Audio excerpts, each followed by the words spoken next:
Have you ever wanted to purchase a house? Have you ever wanted to find out how you can get the seller to pay for your closing costs when using your VA loan? If so, then watch this video. What's going on, motivators? My name is Justin Chermak. I'm your VA loan advisor, and it's my job to help you learn all about using your VA loan. I'm also a veteran myself, so I speak your language. Before we get into how a seller can help you pay for your closing costs, I need you to subscribe to my page, because all I do is talk about VA loans all the time. There's a ton of useful info out there. But without further ado, let's jump right into it. Now, first off, you have to know exactly what a seller's concession is. Now, first off, I'm going to introduce you to a concept called seller's concessions. But what exactly are seller's concessions? Well, seller's concessions are closing costs that a seller agrees to pay on a buyer's behalf, which is great because it allows you to get into the house with less money towards your closing costs. Now, we already have zero down, which is great, but this is a way to get in if you don't have a lot of money. Now, take note, it's not all gravy because you're still going to be paying for it. However, you're not going to pay for it right away.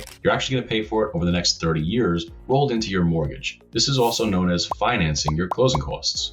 Now, closing costs can really vary depending upon which state you're in. Now, I'm licensed in a bunch of states. I do business in a lot of states, and I see closing costs that can vary anywhere from around $7,000 all the way up to as high as $30,000 when buying a house. So this seller concession trick is actually super useful because if you're on that higher end, because you're in a state like New York or California, or you're in the DMV area, well, this is super useful to you to get into a house if you don't have a lot of assets to put down towards your closing costs. Now, there's rules to this seller's concession, okay? Now, the VA says that you can't exceed more than 4% of the total purchase price on your closing concessions. But what does that mean? So basically, if you have a $500,000 house, well, 4% of that would be about $20,000. So that means that if you can get a seller to agree to a $20,000 seller's concession, and let's say your closing costs were $25,000, well, now your closing costs out of pocket to get into the house is only $5,000. Now that's great, but here's something even better.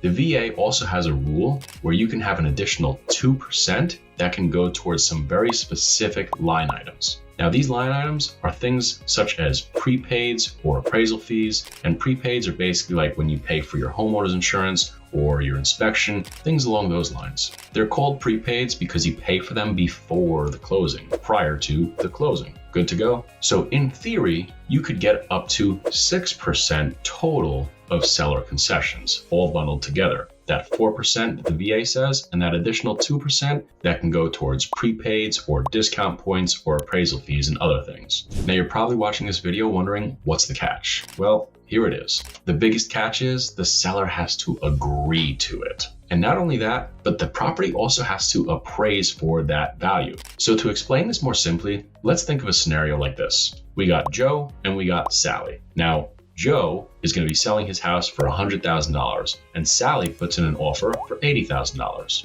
Now, this house, well, Joe and Sally are reasonable. They meet in the middle and they decide upon $90,000. Great, we have a deal. But Sally, she's smart. She watched this video just like you. She said to Joe, I would also like to get a seller's concession. So I'm going to give you $100,000, but you're going to get $90,000 and give $10,000 in a seller's concession to me. So what happens at the closing table is the mortgage company, right? We write a actual check over to Joe for $100,000, but at the closing table, Joe walks away with 90 and he gives $10,000 of that $100,000 check over to Sally for her closing costs. Now, the thing about this is, here's the second key part. Joe agrees to do it, great. But the other factor is that house has to actually be worth $100,000 on an appraisal. Because if not, guess what? You can't do it. So that's why it's super important to get with someone like myself who can make sure that we dispute the value of an appraisal if it comes in low. Now, that example I gave to you was great. And if you're watching and you're real smart, you probably noticed that $10,000 on $100,000